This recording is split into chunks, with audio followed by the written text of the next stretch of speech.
भारत माता की। भारत माता की। भारत माता की।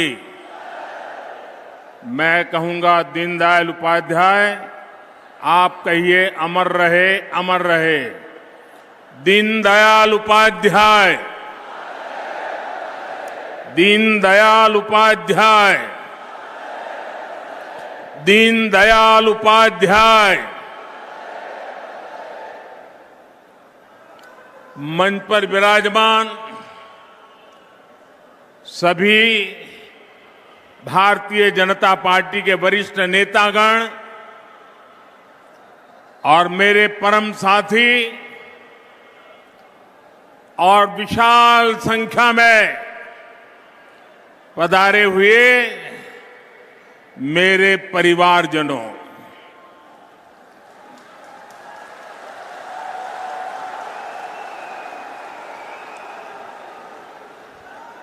ये जन सैलाब, ये उमंग, ये उत्साह, ये कार्यकर्ता का महाकुंभ, महासंकल्प बहुत कुछ कहता है। ये दिखाता है कि मध्य प्रदेश के मन में क्या है।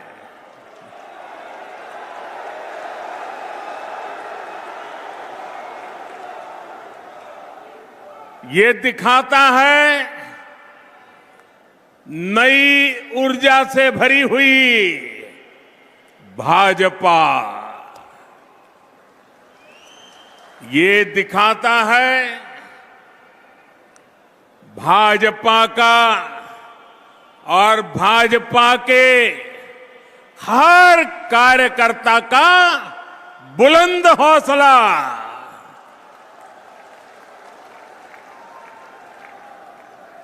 मेरे परिवारजनों,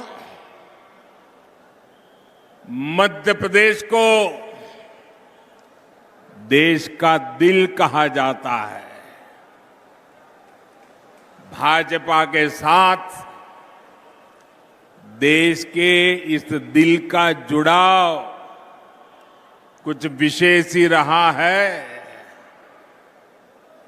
जनसंघ के जमाने से लेकर आज तक भाजपा को एमपी के लोगों ने हमेशा भरपूर आशीर्वाद दिया है। अटल जी, कुशाभाऊ ठाकरे, कैलाश जोशी, प्यारेलाल खंडेलवाल, राजमाता विजयाराजे सिंधिया जी, सुंदरलाल पटवा जी, वीरेंद्र सकलेचा जी, मध्य प्रदेश से निकले ऐसे अनेक महान व्यक्तित्वों ने हमें आज यहां तक पहुंचाया है। ऐसे अनेकों लोगों का तप और त्याग आज भी भाजपा के हर कार्यकर्ता को प्रेरित करता है। इसलिए मध्य प्रदेश सिर्फ भाजपा के विचार का ही नहीं, बल्कि विकास के विजन का भी महत्वपूर्ण केंद्र है। इसलिए आज जब देश अमृतकाल की नई विकास यात्रा पर निकला है, तब मध्य प्रदेश की भूमिका और महत्वपूर्ण हो गई है। मेरे परिवारजनों, मध्य प्रदेश में भाजपा की सरकार को लगभग 20 साल पूरे हो चुके हैं। यानी जो युवा इस बार के चुनावों में पहली बार वोट डालेंगे, उन्होंने भाजपा की सरकार को ही देखा है। ये युवा सौभाग्यशाली हैं कि इन्होंने एमपी में कांग्रेस का वो बुरा शासन, वो बुराइयां उन्होंने देखी नहीं है। एमपी में कांग्रेस के शासन की पहचान थी कूनीति, कुशासन और करोड़ों का करप्शन।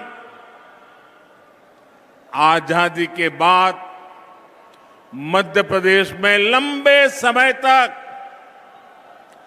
कांग्रेस का ही शासन रहा, लेकिन कांग्रेस ने साधन संपन्न मध्य प्रदेश को, समर्थ युवाओं वाले मध्य प्रदेश को बीमारू बना दिया। दोस्तों, बीमारू बना दिया।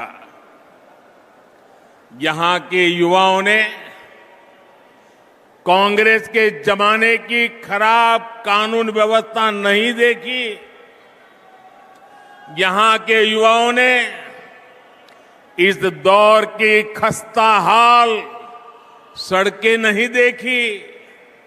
यहां के युवाओं ने अंधेरे में जीने को मजबूर गांव और शहर नहीं देखे। अपने हर कार्यकाल में भाजपा ने एमपी को नई ऊर्जा के साथ नई ऊंचाई पर ले जाने का प्रयास किया है। इसलिए यहां के युवाओं ने भाजपा का सुशासन ही देखा है। उन्होंने चारों तरफ से विकास करता मध्य प्रदेश ही देखा है। उन्होंने मध्य प्रदेश को देश के अग्रणी गेहूं उत्पादक राज्यों के रूप में देखा है। उन्होंने मध्य प्रदेश को शिक्षा के उभरते केंद्र के रूप में देखा है और इसलिए आने वाले चुनाव बहुत अहम है। हमें ध्यान रखना है कि विकास का जो रास्ता एमपी के लोगों ने बनाया है, उस विकास की गाड़ी सड़क से उतर नहीं, भटके नहीं, उतरे नहीं और अटके भी नहीं। हम अपने आसपास देख रहे हैं कि जब इन्हें राजस्थान में मौका मिला तो कैसे कांग्रेस वहां सिर्फ बर्बादी लाई। हमने महाराष्ट्र में देखा है कि कैसे कांग्रेस ने, गठबंधन ने शामिल होकर लूट को ही अपना नंबर 1 काम बना दिया।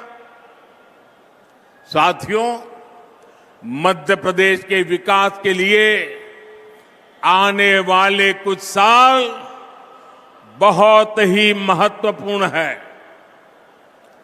आज पूरी दुनिया से भारत में निवेश आ रहा है, अलग अलग राज्यों में आ रहा है। ये समय भारत को, मध्य प्रदेश को विकसित मध्य प्रदेश बनाने का है, विकसित भारत बनाने का है। इतने महत्वपूर्ण समय में अगर कांग्रेस जैसी परिवारवादी पार्टी हजारों करोड़ों के घोटाले का इतिहास रचने वाली पार्टी, वोट बैंक का तुष्टीकरण करने वाली पार्टी को जरा भी मौका मिल गया तो मध्य प्रदेश को बहुत बड़ा नुकसान होगा। भाइयों बहनों, मैं जरा एक सवाल पूछता हूं आपको। मैं कहता हूं जहां जहां कांग्रेस गई है उस राज्य को बर्बाद कर दिया है। क्या आपको लगता है मध्य प्रदेश को भी यही करेंगे वो? आपको लगता है मध्य प्रदेश का भी यही हाल करेंगे? मध्य प्रदेश को बचाना चाहिए, नहीं बचाना चाहिए?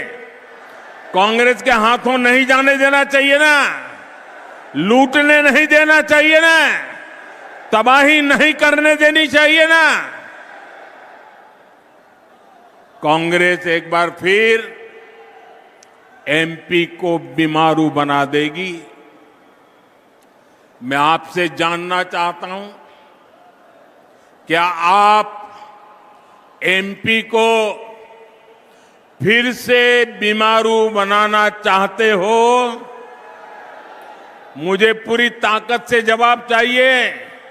क्या एमपी को फिर से बीमारू बनाना चाहते हो? क्या आप एमपी के युवाओं के भविष्य को तबाह करना चाहते हो? क्या आप चाहते हैं कि एमपी के विकास का पैसा कांग्रेस नेता लूट ले? मेरे परिवारजनों, कांग्रेस के पास भविष्य की सोच ही नहीं बची है।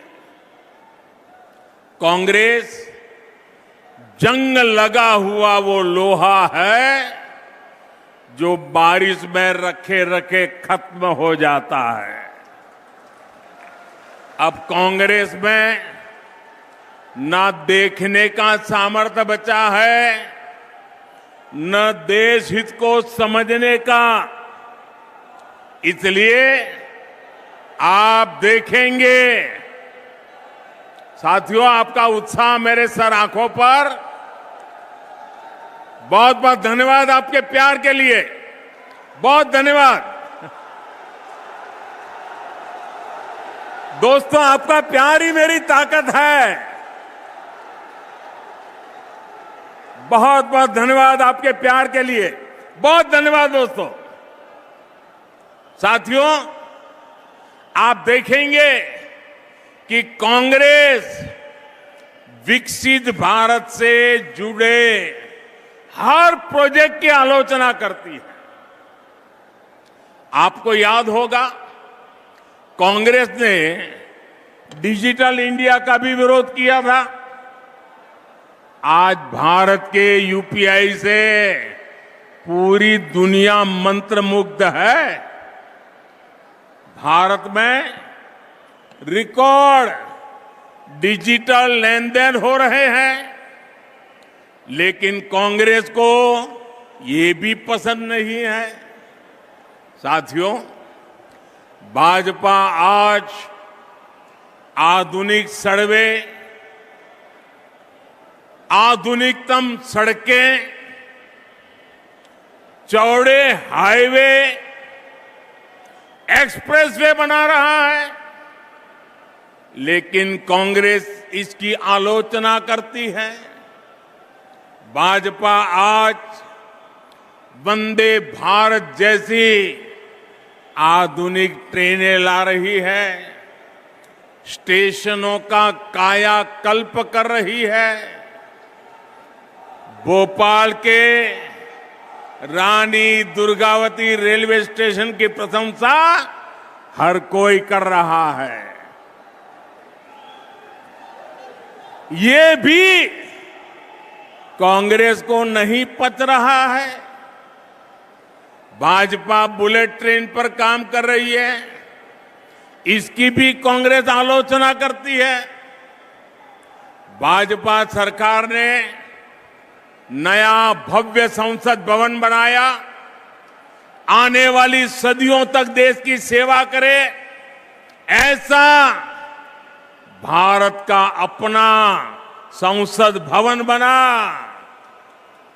पूरा देश इसकी भूरी भूरी प्रशंसा कर रहा है, लेकिन कांग्रेस ने पहले दिन से ही विरोध करना शुरू कर दिया। अब भी नकारात्मकता फैला रहा है कांग्रेस वाले। भारत कुछ भी नया करे, भारत कोई भी उपलब्धि हासिल करे, कांग्रेस को बिल्कुल पसंद नहीं आता है। मैं जरा मध्य प्रदेश के लोगों से पूछ रहा हूं, जवाब देंगे आप? एक सवाल पूछ रहा हूं, जवाब देंगे? आप मुझे बताइए, देश का नाम रोशन हो तो आपको खुशी होती है कि नहीं होती है? देश की इज्जत बढ़े तो आपको खुशी होती है कि नहीं होती है? देश का मान बढ़े तो आपको गौरव होता है कि नहीं होता है? आपको होता है, कांग्रेस वालों को नहीं होता है। क्योंकि कांग्रेस ना खुद बदलना चाहती है और ना ही देश को बदलने देना चाहती है। साथियों, देश समृद्धि की तरफ बढ़ने के लिए घोर परिश्रम कर रहा है, लेकिन कांग्रेस देश को 20वीं शताब्दी में ले जाना चाहती है। मैं मध्य प्रदेश के युवा साथियों को, हमारे फर्स्ट टाइम वोटर्स को एक बात जरूर बताना चाहता हूं। मेरे नौजवान साथियों, मेरी बात गौर से सुनिए और घर जाकर के अपने माताजी, पिताजी, नाना, नानी, दादा, दादी, जरा मैं जो कह रहा हूं उनसे बात कीजिए, उनसे पूछिए। मेरे युवा साथियों, आपके माता पिता, आपके दादा दादी को अभाव में रखने के लिए सिर्फ और सिर्फ कांग्रेस जिम्मेदार है। उनको मुसीबत में जीने के लिए मजबूर करने वाली एकमात्र पार्टी कांग्रेस पार्टी है। आज दुनिया भारत को लेकर जो कुछ कह रही है, ये सारे गौरवपूर्ण काम पहले भी हो सकता था, लेकिन कांग्रेस सिर्फ एक परिवार का गौरव गान करने में ही जुटी रही। कांग्रेस ने प्रजातंत्र को परिवार तंत्र बना दिया। कांग्रेस भारत में भ्रष्ट व्यवस्था को पोषित करने में ही जुटी रही। कांग्रेस की राजनीति अभाव में फलती फूलती है, गरीबी और मुश्किलों में फलती फूलती है। इन्होंने ऐसी व्यवस्था बनाई कि गरीब को हमेशा हाथ फैलाना पड़े, हर चीज के लिए निर्भर रहना पड़े। गरीब को तरसाकर कांग्रेस को ये जताने का अवसर मिल जाता था कि उन्होंने गरीब को कुछ दिया है। ये अपनी योजनाओं का लाभ भी उन लोगों को देते थे जिनसे उन्हें वोट मिलते थे। इसलिए कांग्रेस ने जानबूझकर देश को गरीब रखा, देश के लोगों को अभाव में जीने के लिए मजबूर किया, रोटी, कपड़ा, मकान में ही उलझाए रखा। मेरे युवा साथियों, जो मुश्किलें, ध्यान से सुनिए दोस्तों, जो मुश्किलें आपके माता पिता से पहले की पीढ़ियों ने झेली, वो अब आपको और आपके बच्चों को ना झेलनी पड़े, इसके लिए भाजपा की डबल इंजन सरकार लगातार काम कर रही है। आज हमारे प्रेरणा पुंज पंडित दीनदयाल उपाध्याय जी का जन्म दिवस भी है। पंडित जी ने सुशासन को अंत्योदय से जोड़कर देखा, समाज के अंतिम व्यक्ति के विकास को प्राथमिकता दी। अंत्योदय की यही प्रेरणा सबका साथ, सबका विकास, सबका विश्वास और सबका प्रयास, उस मंत्र में पंडित दीनदयाल उपाध्याय जी का चिंतन है। वो हमें प्रेरित करती है। बीते 9 वर्षों में हमने जो भी योजनाएं बनाई, उनके मूल में यही भावना है। भाजपा ने गरीबों, महिलाओं, शोषितों, वंचितों, एससी, एसटी, ओबीसी को विकास का सबसे बड़ा लाभार्थी बनाया है। वंचितों को वरीयता की जो गारंटी मोदी ने दी है, उसे हमने एक के बाद एक कदम उठाकर पूरा किया है। हमने गरीब का जीवन बेहतर करने के लिए प्रयास किए, प्रामाणिक प्रयास किए। समाज में जो अभाव था, उसको दूर किया। और जानते हैं इसका नतीजा क्या मिला है? मैं आपसे एक बात पूछूं? पूछूं? आप जवाब देंगे? पूरी ताकत से जवाब देंगे? वहां के दूर दूर के लोग भी देंगे? आपको पता है ना कि कांग्रेस ने 50 साल पहले गरीबी हटाओ का नारा दिया था। मैं फिर आपसे पूछूंगा, 50 साल पहले गरीबी हटाओ का नारा किसने दिया था? किसने दिया था? किसने दिया था? क्या कांग्रेस ने अपना वायदा पूरा किया? कांग्रेस ने वादा पूरा किया। अब मैं आपको एक और आंकड़ा बताना चाहता हूं। बताऊं? आंकड़ा याद रखोगे? पक्का याद रखोगे? सुनिएगा, ये आंकड़ा है 13.5 करोड़। कितना? कितना? कितना? जरा जोर से बोलिए, कितना? 13.5 करोड़। ये मध्य प्रदेश की कुल आबादी से भी ज्यादा है।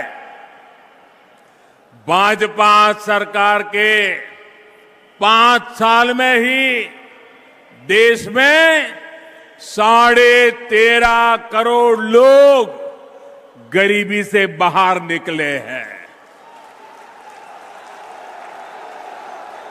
ये सुनकर के आपको आनंद होता है कि नहीं होता है? आपका उत्साह बढ़ता है कि नहीं बढ़ता है? गरीबों का कल्याण करना अपना काम है कि नहीं है? हम अपना काम पूरा कर रहे हैं कि नहीं कर रहे हैं? साथियों, ये जो 13.5 करोड़ की मैं बात कर रहा हूं ना, मतलब कि एमपी की कुल आबादी से भी ज्यादा लोग भाजपा सरकार ने देश में गरीबी से बाहर निकाले हैं। मेरे प्यारे मध्य प्रदेश के भाइयों बहनों, मेरे प्यारे देश के भाइयों बहनों, ये मोदी की गारंटी का नतीजा है।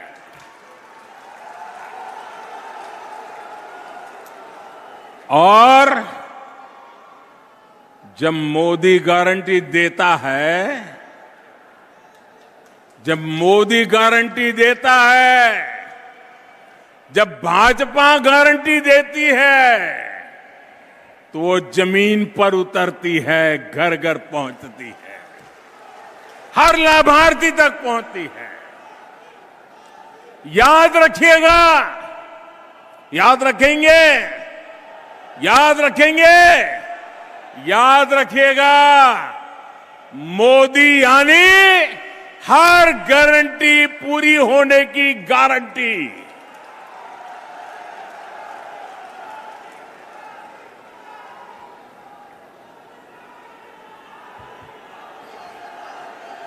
मेरे परिवारजनों, आज यहां बड़ी संख्या में मेरी बहनें और बेटियां आई हुई हैं। मैं मध्य प्रदेश की बहनों को याद दिलाने आया हूं कि मोदी ने आपको जो गारंटी दी थी वो भी पूरी हो गई है। कुछ दिन पहले ही लोकसभा और राज्यसभा में माताओं, बहनों, बेटियों के लिए 33% सीटें आरक्षित करने का कानून पारित हुआ। नारी शक्ति वंदन अधिनियम देश ने नया इतिहास रच दिया है।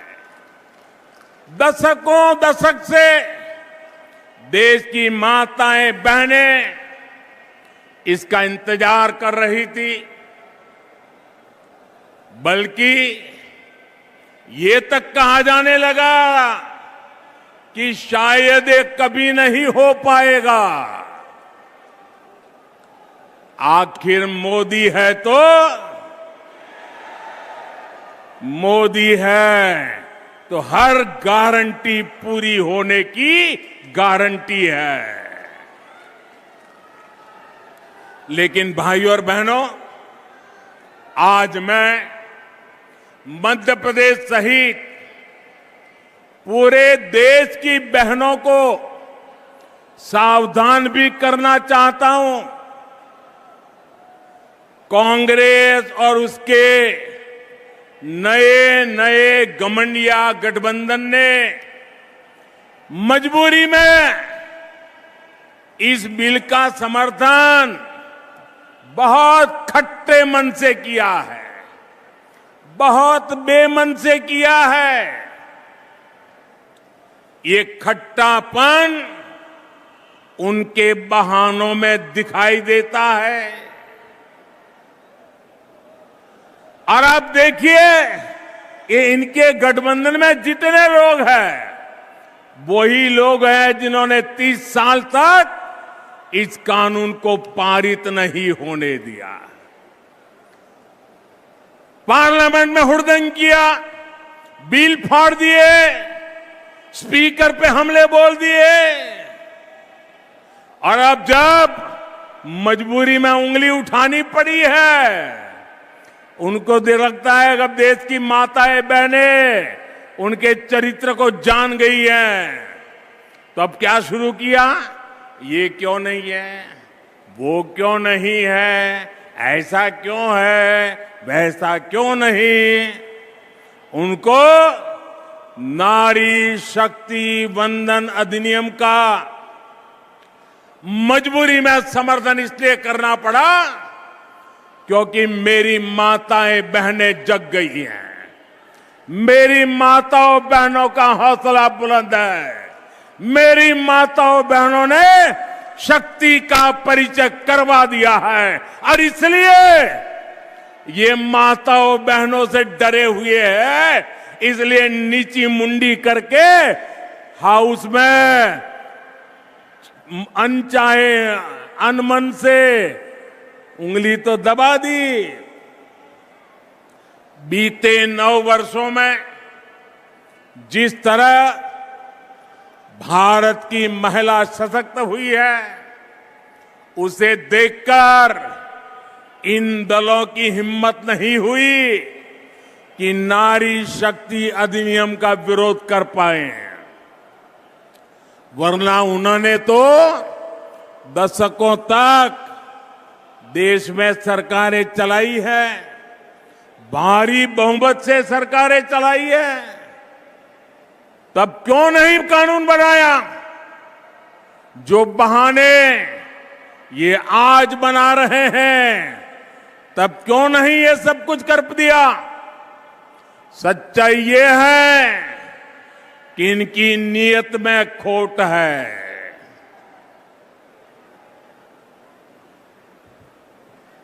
इसलिए मौका मिलते ही, मेरी माताएं बहनें मेरे शब्द याद रखना, मौका मिलते ही एक घमंडिया गठबंधन के लोग माताओं बहनों को धोखा देने का तय करके बैठे हैं, तैयार बैठे हैं। कांग्रेस के घमंडिया साथी वही है जिन्होंने इस कानून को रोकने के लिए हर मर्यादा तोड़ी है। इनकी वो सोच आज भी नहीं बदली है। आपको मैं एक और बात कहना चाहता हूं। ये लोग बहुत बौखलाए हुए हैं। ये अब एक नया खेल खेलेंगे, पक्का मानिए। और नया क्या खेल खेलेंगे? ये नारी शक्ति को बांटने की पूरी कोशिश करेंगे। नारी शक्ति एक न हो, इसलिए भांति भांति की अफवाहें फैलाएंगे। इसलिए देश की हर माता बहन बेटी को सावधान रहना होगा, सतर्क रहना होगा और एकजुट रहना ही होगा। माताएं बहनें एकजुट रहोगे ना? एकजुट रहोगे ना? आप याद रखिए, ये वही लोग हैं जिन्होंने देश की पहली आदिवासी महिला राष्ट्रपति द्रौपदी मुर्मू जी को राष्ट्रपति बनने से रोकने का भरसक प्रयास किया। ये लोग बार बार उनको अपमानित करने का प्रयास करते हैं। ये वही लोग हैं जिन्होंने देश की सेनाओं के अग्रिम मोर्चों में बेटियों की एंट्री को रोक कर रखा था।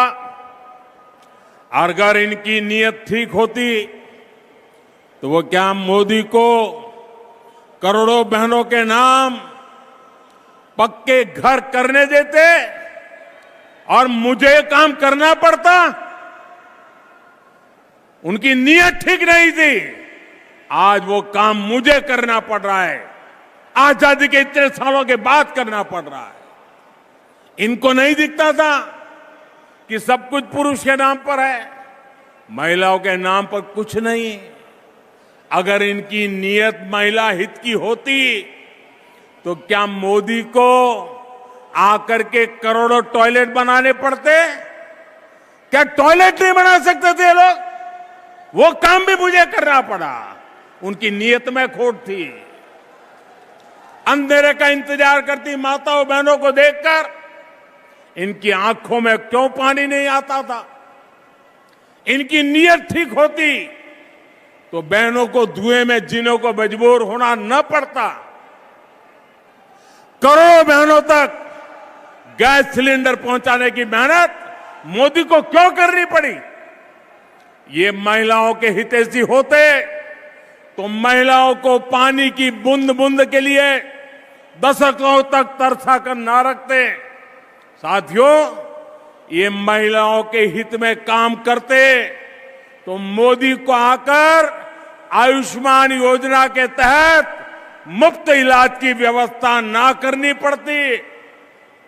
ये अगर महिला हितैषी होते तो हमें बेटियों को बचाने और उन्हें पढ़ाने के लिए आवाज ना उठानी पड़ती। इन्होंने तो महिलाओं को बैंकों से भी दूर रखा। देश की करोड़ों बहनों के जनधन खाते आपके इस सेवक को खुलवाने पड़े।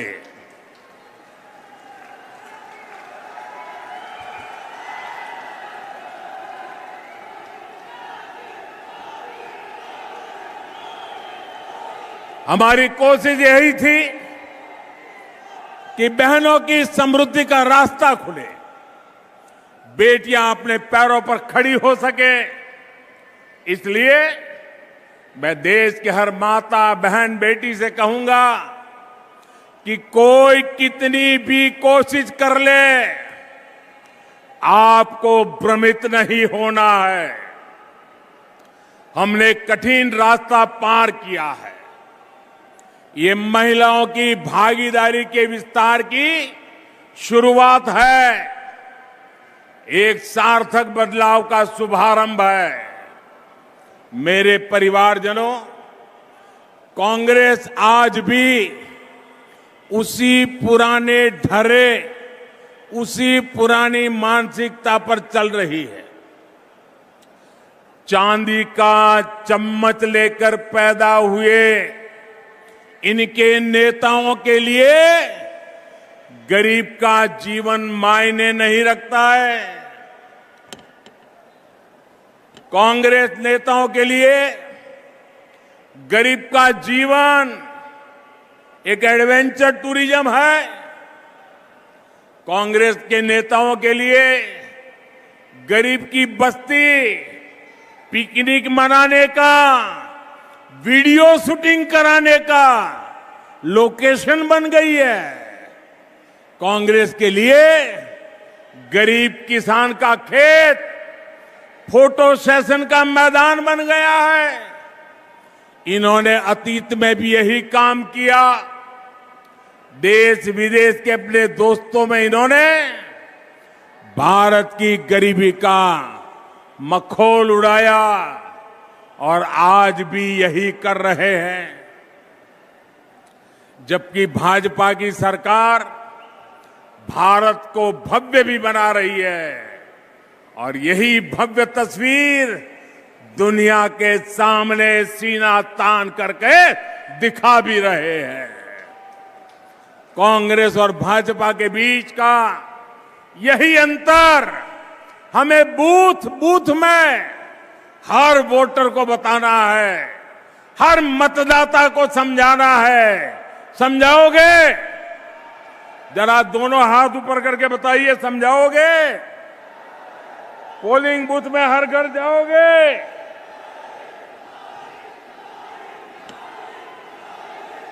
हर किसी को बताओगे?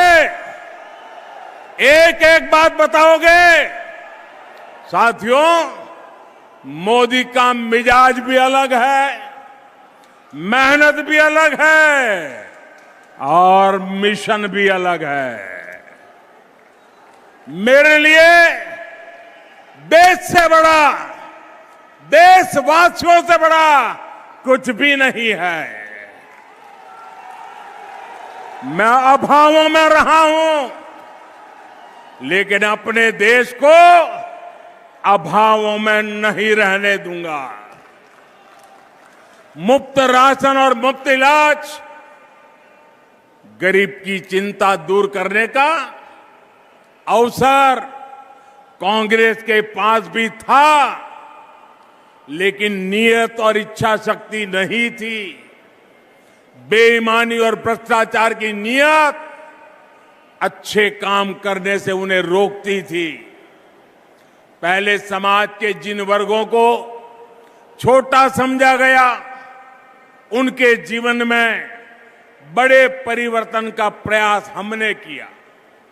गरीब से गरीब को गुणवत्ता का जीवन मिले, आज देश में इसके लिए काम किया जा रहा है। कुछ दिन पहले ही पीएम विश्वकर्मा योजना शुरू हुई। देश भर में हमारे विश्वकर्मा साथी कोने कोने में फैले हैं। कोई गांव ऐसा नहीं होगा जहां कोई न कोई विश्वकर्मा परिवार न रहता हो।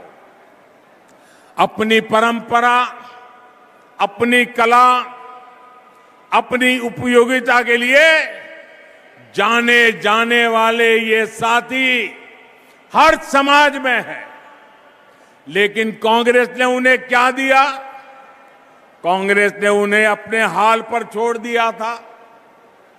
आपने एक वोट देकर इस सेवक को आपकी सेवा करने का अवसर दिया। आज हमारे कुम्हार भाई बहन, लोहार भाई बहन, सुनार भाई बहन, सुतार भाई बहन, जूते बनाने वाले, राजमिस्त्री, दर्जी, ऐसे दर्जनों साथियों के लिए राष्ट्रीय विश्वकर्मा योजना बनी। इनकी ट्रेनिंग का इंतजाम हुआ है। लाखों रुपए के लोन की व्यवस्था हुई है और विश्वकर्मा साथियों के लिए जो ये कम ब्याज का लोन मिलेगा उसकी गारंटी मोदी ने ली है, सरकार ने ली है।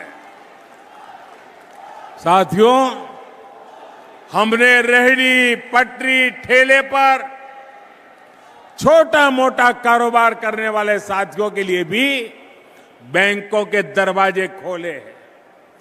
पीएम स्वनिधि योजना के तहत इनकी मदद की गारंटी भी मोदी ने ली है। गांव में, कस्बों में हमारे साथी अपनी दुकान, ढाबा, गेस्ट हाउस ऐसे व्यवसाय कर सके, ये पहले बहुत मुश्किल था। उनके पास गारंटी नहीं होती थी, इसलिए बैंक से उन्हें मदद मिलना मुश्किल था। मोदी ने ऐसे साथियों की गारंटी भी ली। मुद्रा योजना के तहत लाखों का बिना गारंटी का पैसा उन्हें मिल रहा है। इस योजना की सबसे बड़ी लाभार्थी हमारी बहनें हैं, हमारे दलित भाई बहन हैं, हमारे पिछड़े परिवार हैं, हमारे आदिवासी साथी हैं। हमारे छोटे किसानों, पशुपालकों और मछुआरों की तो सरकारी नीतियों में पूछ ही बहुत कम होती थी। कांग्रेस की सरकारें वोट पाने के लिए किसानों को लोन माफी की झूठी गारंटी देती रही है, लेकिन छोटे किसानों, पशुपालकों के लिए तो बैंक से लोन लेना असंभव था। वे तो छोटी छोटी जरूरतों के लिए बाजार से महंगा ब्याज लेते थे, महंगे ब्याज पर पैसे लेते थे। इसलिए आपके इस सेवक ने पीएम किसान सम्मान निधि के तहत छोटे किसानों की भी गारंटी ली। जब पीएम किसान योजना हमने शुरू की थी, तब कांग्रेस ने इसको लेकर कितना झूठ फैलाया था। कहा जाता था कि चुनाव होने के बाद मोदी ये पैसे वापस ले लेगा, लेकिन पीएम किसान सम्मान निधि 5 साल से निरंतर चल रही है।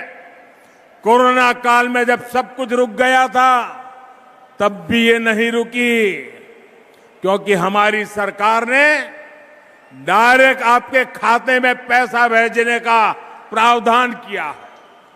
अभी तक 2.5 लाख करोड़ रुपए से अधिक देश भर के किसानों के मिल चुका है। इसमें मध्य प्रदेश के हर किसान के बैंक खाते में करीब करीब 30,000 रुपये, हर एक किसान के खाते में 30,000 रुपये तक पहुंचे हैं। भाजपा सरकार ने छोटे किसानों के साथ ही पशुपालकों और मछुआरों को भी किसान क्रेडिट कार्ड जैसी सुविधा दी है। मेरे परिवारजनों, मध्य प्रदेश में हमारी धरोहर के दर्शन होते हैं। देवी अहल्याबाई और रानी दुर्गावती सहित हमारे अनेक पूर्वजों ने भारत की विरासत को समृद्ध करने में भूमिका निभाई। लेकिन कांग्रेस और उसका घमंडिया गठबंधन हमारी इस विरासत को, सनातन को समाप्त करना चाहता है। इसलिए भी ऐसे दलों से मध्य प्रदेश को बहुत सावधान रहना होगा। साथियों, आज मैं देश के लोगों को, मध्य प्रदेश के लोगों को एक और बात बताना चाहता हूं। कांग्रेस ने अपनी सारी इच्छा शक्ति खो दी है। हम देखते हैं कि कुछ समय से कांग्रेस के जमीन से जुड़े नेता चुपचाप मुंह पर ताला लगाकर बैठ गए हैं। कांग्रेस पहले बर्बाद हुई, अब बैंकरप्ट हुई और अब कांग्रेस ने अपना ठेका दूसरों को दे दिया है। कांग्रेस को अब कांग्रेस के नेता नहीं चला रहे, अब कांग्रेस एक ऐसी कंपनी बन गई है, नारों से लेकर नीतियों तक हर चीज आउटसोर्स कर रही है। और ये ठेका किसके पास है जानते हैं? कांग्रेस का ठेका अब कुछ अर्बन नक्सलियों के पास है। कांग्रेस में अब अर्बन नक्सलियों की ही चल रही है। ये ग्राउंड पर कांग्रेस का हर कार्यकर्ता महसूस कर रहा है। इसलिए कांग्रेस जमीन पर भी लगातार खोखली हो रही है। मेरे परिवारजनों, आज भारत एक बहुत ही महत्वपूर्ण कालखंड में प्रवेश कर चुका है। पूरा विश्व कह रहा है कि ये भारत का कालखंड है। हर देश भारत से मित्रता करना चाहता है। हर निवेशक भारत में अवसर देख रहा है। हमारे चंद्रयान का गौरवगान पूरा विश्व कर रहा है। कुछ दिन पहले हुए G20 सम्मेलन में भारत की भूमिका और सशक्त हुई है। ये इसलिए हो रहा है क्योंकि आपने देश में एक स्थिर और मजबूत सरकार चुनी। आपने ऐसी सरकार चुनी जो चुनौतियों को चुनौती दे सकती है। 1000 वर्ष की गुलामी के कालखंड में हमने जो आत्मविश्वास खोया, आज भारत उस आत्मविश्वास को पुनः जी रहा है। आज हम जो फैसले लेंगे वो आने वाले 1000 साल के हमारी यात्रा को तय करने वाले हैं। ये सब कुछ मध्य प्रदेश की भागीदारी के बिना संभव नहीं है। विकसित भारत के लिए मध्य प्रदेश का विकसित होना बहुत आवश्यक है। ऐसा विकसित मध्य प्रदेश जहां हर व्यक्ति, हर परिवार का जीवन वैसा ही हो जैसा विकसित देशों में हमने देखा है। हमें ऐसे मध्य प्रदेश का निर्माण करना है जो छोटी छोटी जरूरतों का मोहताज ना रहे। हमें मध्य प्रदेश को नए अवसरों की धरती बनाना है। इसके लिए ये जरूरी है कि आने वाले 5 वर्ष के लिए यहां फिर से भाजपा सरकार बने, पूर्ण बहुमत की स्थिर भाजपा सरकार बने। भाजपा के पास रोड मैप भी है और उसे जमीन पर उतारने की इच्छा शक्ति भी है। इसलिए मध्य प्रदेश के हर कार्यकर्ता की जिम्मेदारी बहुत बड़ी है। हमें विधानसभा ही नहीं बल्कि हर बूथ जीतना है। हर बूथ पर लोगों का दिल जीतना है। बूथ का हर कार्यकर्ता हमारा उम्मीदवार है, क्योंकि उसकी पहचान कमल है, उसकी शान कमल है, उसका निशान कमल है। इसलिए हर कार्यकर्ता को जी जान से जुटना है।